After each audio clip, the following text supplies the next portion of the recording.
Bentornati ragazzi, eccoci con un nuovo video per parlare di un'altra incredibile creazione Lego. Prima di cominciare ricordatevi di lasciare un bel like e di condividere questo video con tutti i vostri amici appassionati di mattoncini.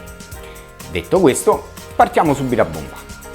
Finalmente Lego toglie i suoi veli e ci mostra tutta la bellezza del suo nuovo set Ideas 21327, la macchina da scrivere.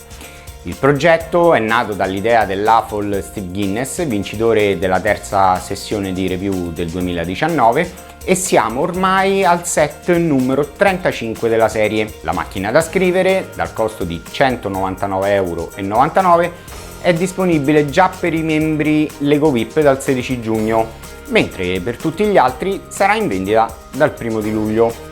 Il modello è stato molto discusso in quest'ultimo periodo nella comunità Lego, ma sicuramente è stato un set che ha fatto anche gioire molti collezionisti e appassionati del vintage come me. Il design in stile retro è ispirato ad una classica macchina da scrivere utilizzata da Ole Kirk Christiansen, il fondatore di Lego Group, e riproduce gli stessi movimenti e gli stessi suoni di quella originale. Infatti, una volta costruita, spingendo sui vari tasti, si potrà vedere il corrispondente movimento dei martelli. Il tutto collegato al rullo, che potrà essere caricato con un vero foglio di carta, e al carrello, che verranno mossi in sincronia durante la digitazione. Il modello è dotato inoltre di una riproduzione del nastro d'inchiostro, tipicamente bicolore, rosso e nero, che verrà scelto con il comando di selezione apposito. Inoltre ogni copia del set include una lettera scritta a macchina e firmata a penna dall'attuale presidente Thomas Kirk Christiansen, tradotta in ben 43 lingue. Bene, passiamo ora ai dettagli del box. Il set è un 18+, quindi fa parte della nuova linea per adulti ed è composto da ben 2079 pezzi. Nella parte frontale della scatola vediamo appunto l'immagine del modello con il colore verde salvia scelto per la realizzazione, e devo dire che il colore di richiamo vintage è stato veramente azzeccato, mentre l'idea originale era stata presentata in nero. Invece in alto a sinistra il classico marchio Ideas sotto la scritta Typewriter.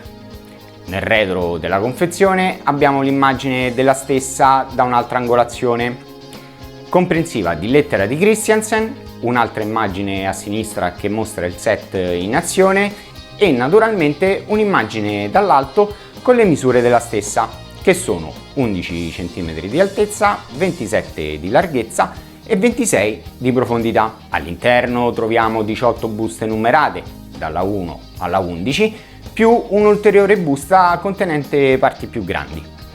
In più troveremo anche un cartonato rigido che protegge il libretto di istruzioni, un blocchetto contenente le lettere già stampate in 43 lingue diverse e un foglio di adesivi. Il foglio di adesivi sembrerebbe stampato su lamina d'argento, dando una grande illusione di metallo lucido per le etichette.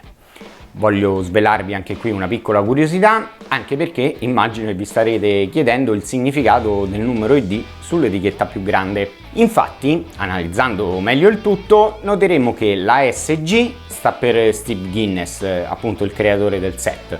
Le lettere NGUOYD si riferiscono ad una delle sue più celebri affermazioni: Never give up on your dreams. 03774 è il compleanno di Steve. Billund ovviamente è la patria del Lego. Per quanto riguarda il libretto di istruzioni, che è composto da circa 260 pagine, viene utilizzato il classico layout a sfondo nero, caratteristica dei set per adulti. E alla prima pagina troviamo una bellissima immagine del presidente Thomas, preso dalla stesura della lettera che troveremo nella confezione. Mentre nelle pagine successive troviamo un breve resoconto della storia delle macchine da scrivere e del loro utilizzo nel tempo, per poi passare ad un breve testo con foto del designer Guinness che ci racconta quelle che sono state le fasi di realizzazione del set, per poi concludere, prima di iniziare la costruzione, con una breve intervista dei designer coinvolti nel processo di realizzazione. Prima di passare ad illustrarvi le fasi di costruzione, un piccolo sguardo a tutte quelle che sono le varie parti in nuovi colori. un nuovo brick 1x1 verde salvia con foro per asse Technic, un braccio di sollevamento sempre Technic in rosso ed un wedge curvo, tempo fa visto in bianco con la Porsche 911, ma questa volta lo vediamo in verde salvia. Naturalmente non mancano nuovi pezzi stampati, che sono una serie di lettere che comprendono l'intero alfabeto, 2 funzioni punteggiatura e la funzione backspace, composti da tile round 2x2 che andranno a comporre i tasti della nostra tastiera, assieme ad altri 3 tile round 3x3 stampati per le funzioni Shift Key e Shift Lock. Una vera chicca e novità è anche il nastro della bobina rosso e nero, che secondo me è il vero tocco di classe che dà l'illusione di tenere tra le mani una vera e propria macchina da scrivere. Perfetto, passiamo ora alle fasi di costruzione. Sostanzialmente la build è composta da 3 fasi principali.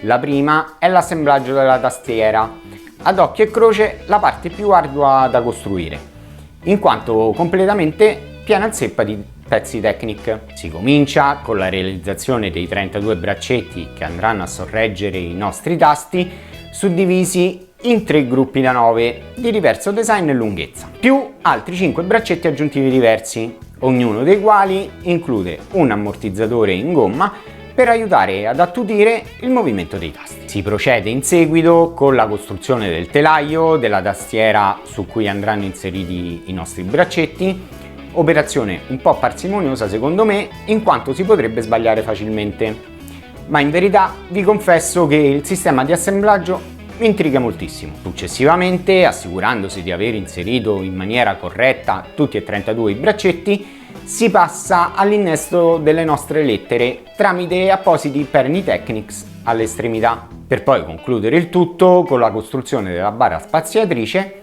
e del resto del telaio. Passiamo ora alla seconda parte della build, che comprende il corpo principale nonché la prima parte del carrello. Vediamo innanzitutto l'inserimento di un complesso meccanismo formato da pannelli ed elementi sempre Technics che andranno a formare delle cerniere poste direttamente dietro la tastiera sopra i bracci di sollevamento, che poi, indipendentemente dal tasto premuto, verrà spinto in avanti. La fase successiva sarà quello dell'inserimento del meccanismo per il type bar, che andrà posizionato proprio al centro e della base della nostra macchina da scrivere, su cui verrà posizionato il carrello. Lo stesso carrello è un meccanismo veramente interessante e abbastanza complesso a mio avviso. Nelle vere macchine da scrivere, infatti, quando viene premuto un tasto e una lettera viene stampata, la carta deve essere spostata a sinistra per consentire la stampa della lettera successiva a destra di esso. Questo movimento è stato replicato con un meccanismo davvero ingegnoso e non era presente nella presentazione originale.